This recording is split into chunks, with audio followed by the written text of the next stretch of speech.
जाता लादो महामना आहूय विप्रान वेद ज्ञान स्नातः शुचिर अलंकृतः। ध्यान देना। यशोदा, यशोदा शब्द का अर्थ है यशम ददाति इति यशोदा। यशोदा शब्द का अर्थ है कृष्ण के माँ यशोदा है। तो यशोदा का अर्थ है यशम ददाति इति यशोदा। यश माने सम्मान, यश शब्द का अर्थ सम्मान, प्रतिष्ठा। जो दूसरे को सम्मान दे, जो दूसरे को प्रतिष्ठा दे, जो दूसरे का हित करे, जिसका हर सोच विचार समाज के हित के लिए हो, उसी व्यक्ति को यशोदा कहा जाता है।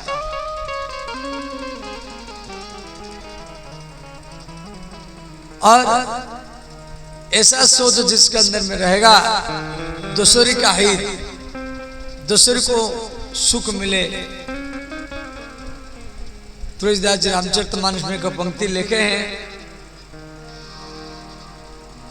परहित सरिस धर्म नहीं भाई। परहित सरिस धर्म नहीं भाई। धर्म क्या है? जिसमें दूसरे का हित हो। परहित सरिस धर्म नहीं भाई। परहित सरिस धर्म नहीं भाई। पर पीड़ा सम नहीं अधमाई। पर पीड़ा सम नहीं अधमाई। दूसरे को पीड़ा देना, दूसरे को दुख देना, दूसरे को कष्ट देना, ये सबसे बड़ा पाप है। पर पीड़ा सम नहीं अधमाई। पर पीड़ा सम नहीं अधमाई। राधे राधे गोविंद गोविंद राधे। राधे राधे गोविंद गोविंद राधे।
जशोदा है और जशोदा का पति कौन है?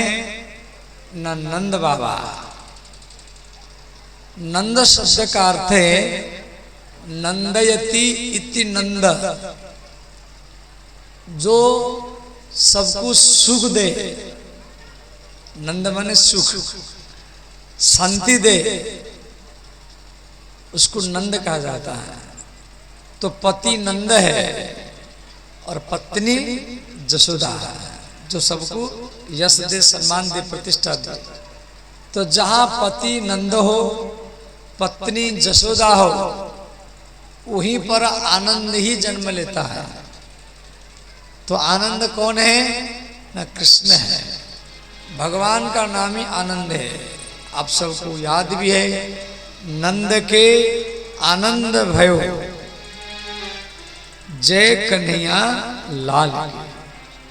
नंद के आनंद भयो, तो आनंद नाम कृष्ण का नाम ही आनंद है। नंद के आनंद भयो जय कन्हैया लाल, हाथी घोड़ा पाल। तो नंदस्यात्मजोत्पन्ने जाताल्लादो महामना आहूय वेद ज्ञान।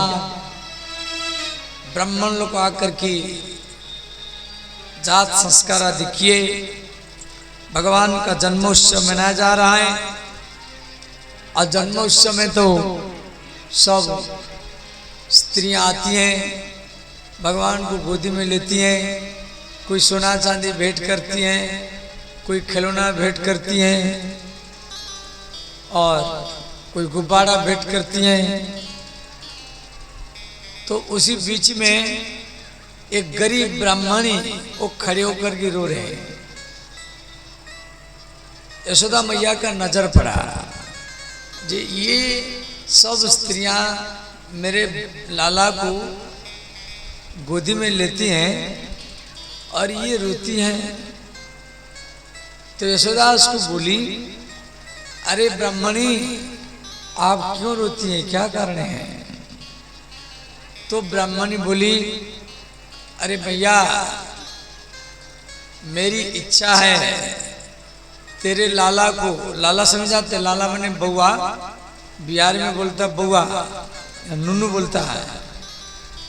वृंदावन में बउआ नुनू बोलेंगे कोई नहीं समझेगा। और छोटा छोटा बच्चा को लाला बोलते हैं, लड़की को लाली बोलते, लड़का को लाला बोलते हैं। तो वो ब्राह्मणी बोली, अरे मैया, तेरे लाला को सब गोदी में लेती हैं, सोना चांदी भेंट करती हैं, खिलौना भेंट करती हैं, रुपया भेंट करती हैं, कपड़ा भेंट करती हैं। मैं एक गरीब ब्राह्मण की पत्नी हूँ। मेरे पति हरदम भजन करते रहते हैं, गीता रामायण पाठ करते रहते हैं, रुपया कमाने के लिए कभी प्रयत्न बिल्कुल करते नहीं है, हरदम भजन करते रहते हैं। तो गरीब ब्राह्मण की पत्नी होने के कारण मैं खाली हाथ में आई हूं, परंतु इच्छा होती है तेरे लाला को गोदी में लेने के लिए। सब भेंट देते हैं, मैं खाली हाथ में आई हूं, तो गोदी में लेने के लिए संकोच करती हूं। तो इतने में यशोदा मैया बाल कृष्ण को उठा करके वो ब्राह्मणी के गोदी में लेकर के धर दिया। ब्राह्मणी, ये तेरे लाला है। वह ब्राह्मणी बाल कृष्ण को गोदी में लेकर के बार बार चुंबन देती हैं, चुमा देती हैं। देखो, भगवान सबकी है, केवल नंद बाबा यशोदा मैया का नहीं है। भगवान केवल वृंदावन वालों का नहीं है। जिसका प्रेम भागवत कथा में है, जो जन्माष्टमी व्रत करता है, जो भागवत कथा सुनता है, भले वो बिहार में हो, पंजाब, हरियाणा, गुजरात में हो, या किसी जाति का हो, किसी भी वर्ण का हो, या देश का हो या विदेश का हो, कहाँ का भी हो, भगवान उसी का ही है। जब यशोदा मैया बूढ़ी हो गई,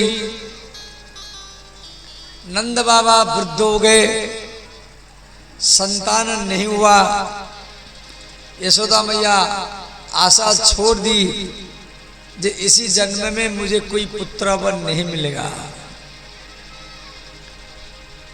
क्यों मेरा उम्र निकल चुका है। परंतु गोकुल में जितना सो बच्चे गांव के वो सब नंद यशोदा के घर में दिन भर खेलते थे। और यशोदा मैया नंद बाबा जब तक बच्चों को नहीं खिलाएंगे तब तक नहीं खाएंगे। तो यशोदा मैया नंद बाबा बच्चों को बोले, बच्चों सब भोजन करो। छोटे छोटे बच्चे 2-2, 3-3 साल के,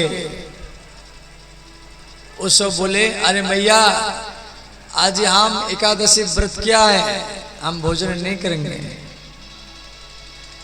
तो यशोदा मैया बोली, आप इतना छोटे उम्र में एकादशी व्रत कौन बता दिया? आपको तो खाना चाहिए, रोटी चावल खाना चाहिए। आप एकादशी व्रत कौन बताया आपको? बच्चे बोले, हमको कोई नहीं बताया, हम अपनी इच्छा से किए, किसी लिए किए। छोटे छोटे बच्चे बोले, अरे मैया आपके घर में कोई संतान नहीं है,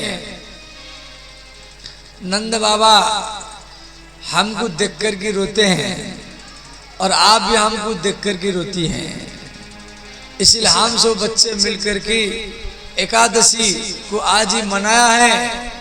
और खूब कम उम्र में, खूब कम दिन में आपके घर में एक बालक जन्म लेगा और उसके साथ ही हम खेलेंगे। यशोदा मैया सुन करके रोज आती थी कि इन बच्चों की भी इच्छा है कि मेरे घर में कोई संतान हो। नंदस्यात्मजत्पन्ने जाताल्हाद महामना। तो भगवान सबके हैं। तो इस प्रकार जन्मोत्सव मनाया जा रहा है। इधर कंस, मथुरा का राजा कंस, कंस शब्द का अर्थ है कम सुखम स्यति नश्यति इति कंसः। जो अपने हाथ में अपना सुख को नष्ट करता है उसको कंस कहा जाता है।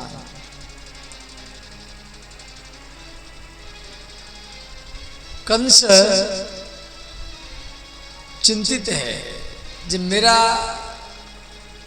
काल कहाँ जन्म ले लिया और कहाँ जन्म लिया। आकाशवाणी ने उसको बोल दिया था कि तू क्या मुझे मारेगा, तेरा तो काल जन्म ले चुका है। इतना कहकर कि वो देवी अंतर्ध्यान हो गई थी। मथुरा में वो महाविद्या का मंदिर है। तो कंस पुतना नाम का एक राक्षसी को कहा कि इस महीना में जितना बच्चे जन्म लिए हैं सबको भोजन करके खा करके आप आओ। तो पुतना एक सुंदर स्त्री का रूप बना करके वो गोकुल में गई। कंचीन प्रहिता घोरा पुतना बालघातिनी शिशुम सचार निघ्नन्ति पुरग्राम प्रजादिषु। पुतना सुंदर स्त्री का रूप बना करके गोकुल में आई। यशोदा मैया देखा ऐसा सुंदर स्त्री तो मैं जीवन में कभी नहीं देखा। तो मैया ने क्या की, बाल कृष्ण को उसकी गोदी में दे दिया। परंतु पुतना के गोदी में बाल कृष्ण आंख बंद किए। आंख क्यों बंद किए? ये पुतना है कौन जो आज भगवान को गोदी में लिया? ये पुतना पिछले जन्म में महाराज बलि के बहन रत्नाबली थी। जब वामन भगवान आए थे, वामन भगवान को देख करके इनके मन में इच्छा हुई कि ऐसा पुत्र मुझे चाहिए। उसी इच्छा के कारण ये भगवान को गोदी में ले लिया। परंतु इसका अंदर का इच्छा ठीक नहीं था। ये कृष्ण को मारने के लिए आए थे। वो अपने स्तन में कालकूट जहर, कालकूट विष भर करके वो आई है। ये दूध पिलाने के बहाने में जहर पिला करके मरूंगी। तो भगवान पुतना के गोदी में आंख बंद किए और महादेव जी को याद किए।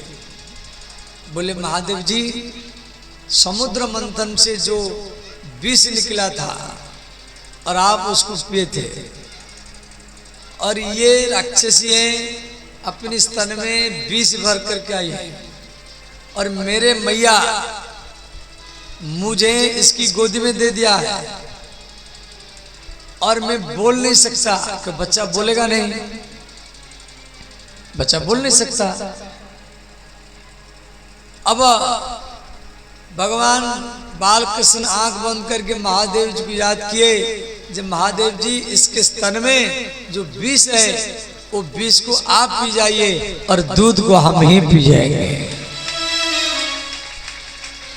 इसीलिए आंख बंद किए। ये बात को जगत गुरु वल्लभाचार्य जी अपनी टीका में लेके हैं। तो बालकृष्ण पुतना के स्तन से दूध पी रहे हैं, और पुतना किलाने लगी, सा मुंच मुंच, बालक मुंच, मुंच माने छोड़, सा मुंच मुंच अलमिति प्रभासिनी। पुतना बार बार किलाने लगी, छोड़ छोड़, और भगवान जहर को भी पिए और दूध को भी पिए, और धीरे धीरे उसके प्राण को भी पी गए। उसका भी राम नाम सत्य हो गया। मरते समय में वो विशाल का रूप बनाई। भागवत में दिया गया है 6 कोस, 6 कोस की एरिया में जितना वृक्ष लता थे, पेड़, पुतना सबको गिरा करके वो बेचारी मरी। 6 कोस माने 1 कोस माने 3 किलोमीटर, और 6 कोस का हो गया 18 किलोमीटर। 18 किलोमीटर एरिया में, माने यहाँ से भवानीपुर और उससे आगे हो सकता है। इतना दूर में जितना वृक्ष लता थे, पेड़, वो सबको गिरा करके छटपटाती हुई उसका राम नाम सत्य हुआ। तो पुतना के छाती में बालकृष्ण, इधर यशोदा मैया घबरा गई, रोती हुई भागती हुई आई, अरे ये तो राक्षसी है, मैं अपनी लाला को एक राक्षस को दे दिया। तो यशोदा मैया दौड़ करके आई, पुतना के छाती से बालकृष्ण को ले गए, और वो सीधा गौशाला में लेकर गए, और गैया के पूंछ में कृष्ण को झड़वाई, गोमूत्र में स्नान कराई, और गोबर भी लगाई। व्यास जी भागवत में लिखे हैं, गोमूत्रेण स्नापयित्वा पुनर्गो रजसारभकम। गैया के मूत्र में स्नान कराई और गैया के रज में रज लगाई और पूंछ में झड़वाई। क्यों? ना गैया के शरीर में सारा देवता है, गैया के पूंछ में हनुमान जी रहते हैं। यशोदा मैया हनुमान बाबा को याद किया, हे हनुमान बाबा, आप गैया के पूंछ में हैं, आप सबकी रक्षा करते हैं, मेरे कन्या को रक्षा कर लेना, इसलिए पूंछ में झड़वा रहे। गैया की पूंछ में, गैया के मूत्र में लक्ष्मी रहती है, गैया के मूत्र में गंगा रहती है, गोबर में लक्ष्मी रहती है। गैया के चारों चरण में ऋग्वेद, यजुर्वेद, सामवेद, अथर्ववेद, गो माता के दोनों कानों में अश्विनी कुमार, देवताओं के डॉक्टर अश्विनी कुमार, ये गैया के कान में रहते हैं। गैया के दोनों आंखों में सूर्य और चंद्रमा, गैया के सिंह में राहु केतु, गैया के उदर में ब्रह्मदेव, अग्निदेव, गैया के दोनों कान के बीच में महादेव जी रहते हैं, ये दोनों नाक के बीच में, गौ माता के दोनों नाक के बीच में महादेव जी रहते हैं। माने सारा देवता गैया के शरीर में रहते हैं। आप सब देवताओं को पूजा करो, विश्वकर्मा को, देवी मैया को, हनुमान को, भोलेनाथ को, सीताराम को, राधा कृष्ण को, सारा देवताओं को पूजा करो, जितना लाभ मिलेगा। और अपनी घर का प्रथम रोटी गौ माता को खिला दो तो सारा देवताओं का ही पूजा हो गया।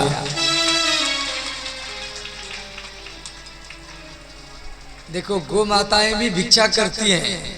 आपको गांव में तो रहता, आपको मालूम नहीं होगा। टाउन में जो गैया होते हैं वो ऐसे घूमते हैं, वहां तो कोई गोचर भूमि होता नहीं।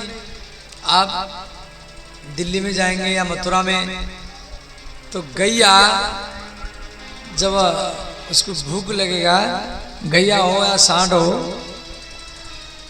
वो दरवाजा में जाके खड़ा होगा। तो आप रोटी या सब्जी इनको अपने हाथ में खिला देना। एक घर में गया, फिर दूसरे घर में जाएगी, वहां भी जाएगी खड़ा होगा। बैल नंदी वहां जाए खड़ा होगा, आप वहां जाए खिला देना। समझना वो भिक्षा कर रहा है, वो भीतर में नहीं आएगा, दरवाजे में खड़ा होगा। फिर आप ये खिला दिया, फिर आपके घर को छोड़ करके तीसरा घर में जाएगा।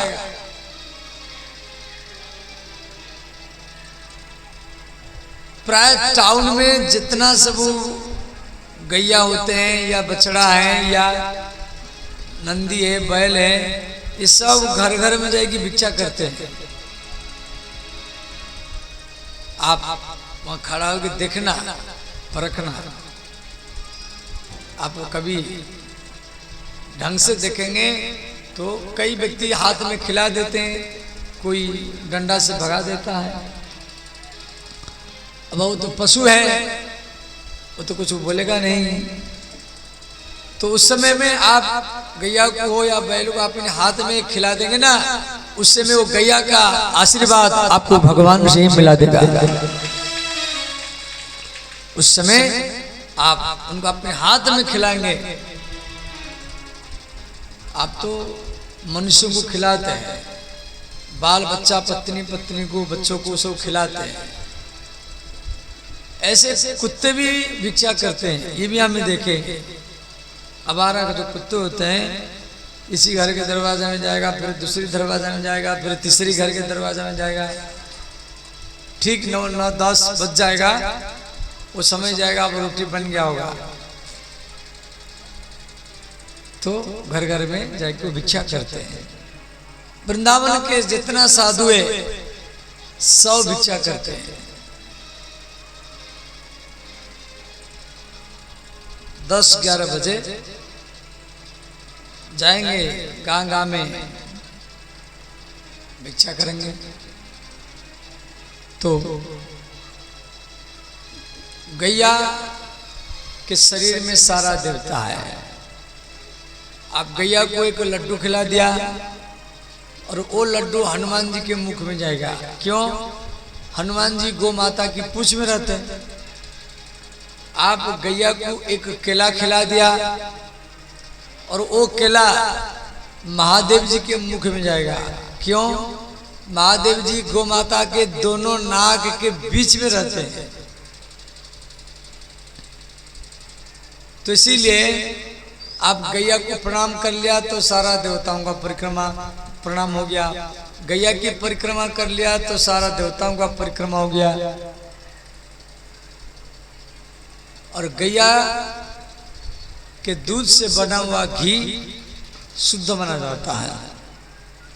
तो यशोदा मैया बाल कृष्ण को लेकर की गोमूत्रेण स्नापयित्वा पुनर्घोरजसारवकम, उसके बाद श्री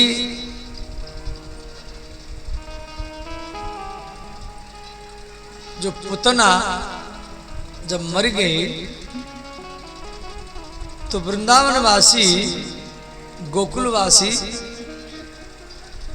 उसके शरीर को काट काट करके 5 भाग किए।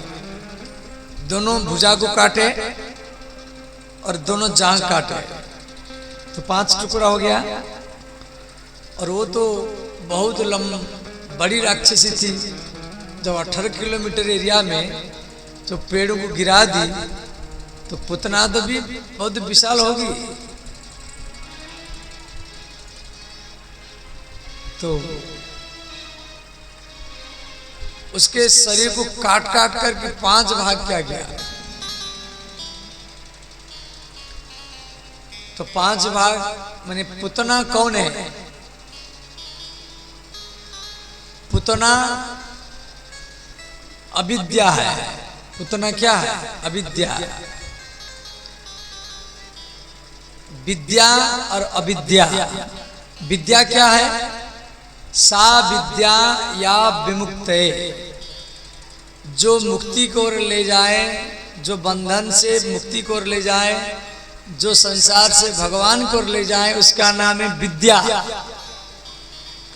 और अविद्या क्या है? जो भगवान से संसार को ओर ले जाए, जो मुक्ति से बंधन को ओर ले जाए, उसका नाम है अविद्या। समझ गए? विद्या क्या है, अविद्या क्या है? जो भगवान से विमुख करा दे, विषय भोग को ले जाए, उसका नाम है अविद्या।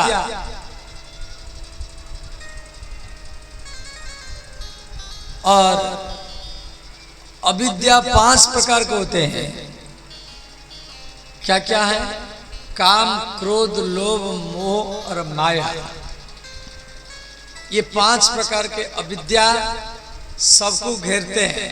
काम, क्रोध, कामना माने इच्छा, ये करूंगा, वो करूंगा, वो करूंगा, वो करूंगा, वो करूंगा। इच्छा पूर्ति करेंगे तो दूसरा इच्छा पैदा होगा। आप इच्छाओं को कितना भी पूर्ति करो, आपका इच्छा पूर्ति नहीं होगा और बढ़ता जाएगा। आशा ही परम दुखम। इच्छा माने क्या? आशा। मुझे ये चाहिए और आपको नहीं मिला तो आप दुखी होंगे। व्यक्ति दुखी क्यों होता है? वो इच्छा किया, उसको नहीं मिला तो व्यक्ति दुखी होगा। आशा ही परम दुखम, नैराश्यम परम सुखम। इसलिए कर्म करो परंतु फल का आशा मत रखो। फल का आशा रख करके कर्म करेंगे और फल नहीं मिला तो दुखी होंगे। इसलिए खूब कर्म करो, फल का आशा मत रखो और कर्म करते रहेंगे तो आप न चाहने पर भी भगवान आपको ज्यादा ही फल देगा। तो काम आपको केवल अकबरपुर का बात नहीं, संपूर्ण बिहार का मालिक बना दिया जाए तो भी आपकी इच्छा पूर्ति नहीं होगा। आप सोचेंगे भैया मैं प्रधानमंत्री बनूं,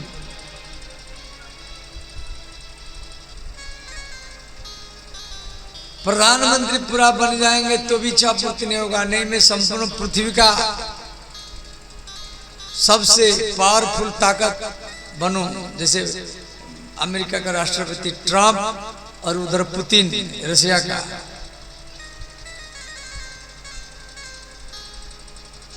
संपूर्ण पृथ्वी का भी आपको सम्राट बना दिया जाए फिर भी आपका इच्छा पूर्ति नहीं होगा। नहीं, मैं इंद्र बनूं। इंद्र बनेंगे तो भी इच्छा पूर्ति नहीं होगा, नहीं मैं तो ब्रह्मा बनूंगा।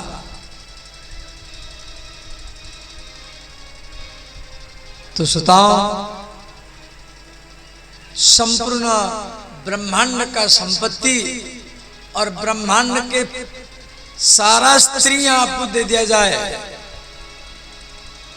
या सारा पुरुष दे दिया जाए तो भी आपका इच्छा पूर्ति नहीं होगा। इसीलिए इच्छाओं को घटाओ। आशा ही परम दुखम, नैराश्यम परमं सुखम। तो काम माने इच्छा, क्रोध। आप इच्छा किया, पूर्ति नहीं हुआ तो क्रोध निश्चित आएगा। क्रोध कब आता है? जब इच्छा पूर्ति नहीं होगा तब तो क्रोध करेगा। तो काम और क्रोध, फिर मोह, लोभ, माया, ये अविद्या है। तो इसीलिए पुतना के शरीर को काट काट करके 5 भाग कर दिया गया और 5 जगह में आग लगा दिया। पुतना के शरीर में जब आग लगा गया तो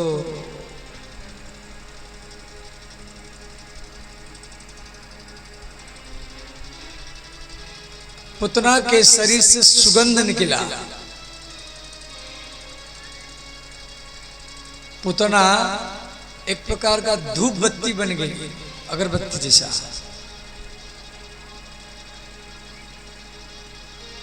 भगवान कृष्ण पुतना को वैकुंठ लोक भेजे।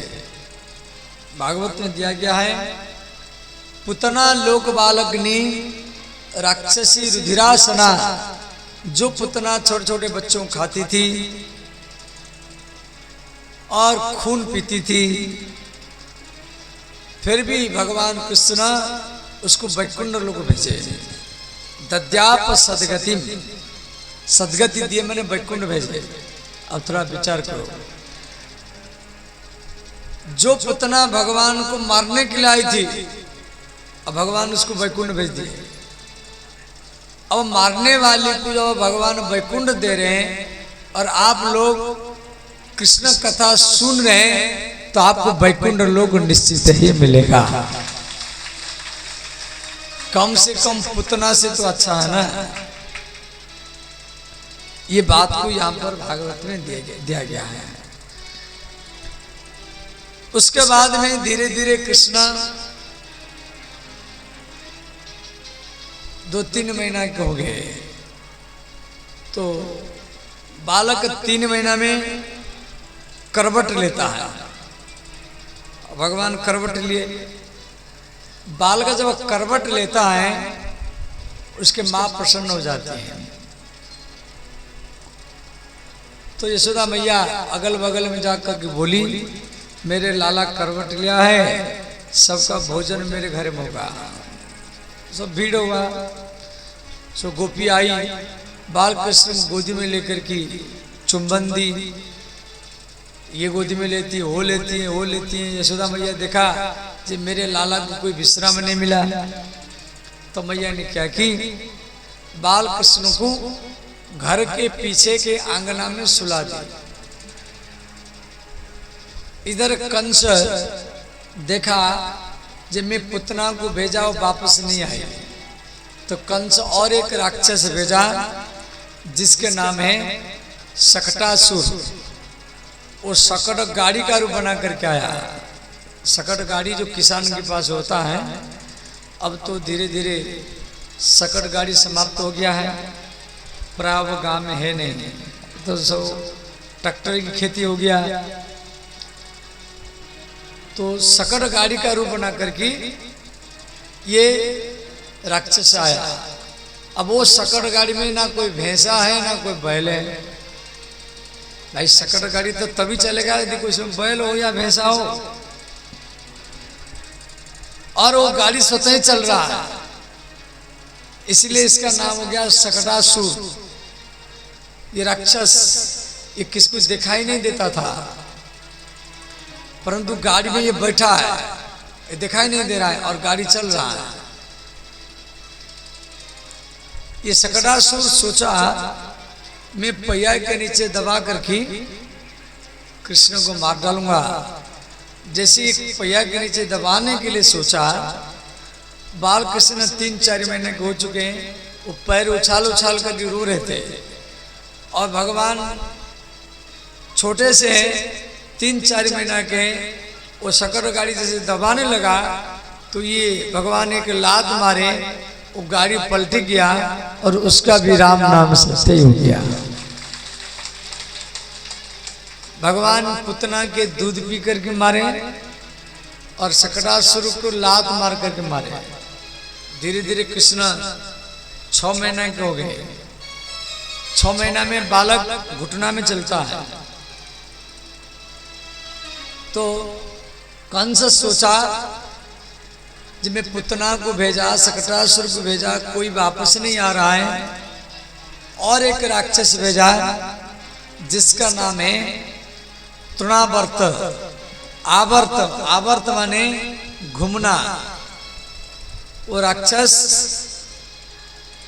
जिसको आप बिहार की भाषा में बोलते हैं बीड़ो,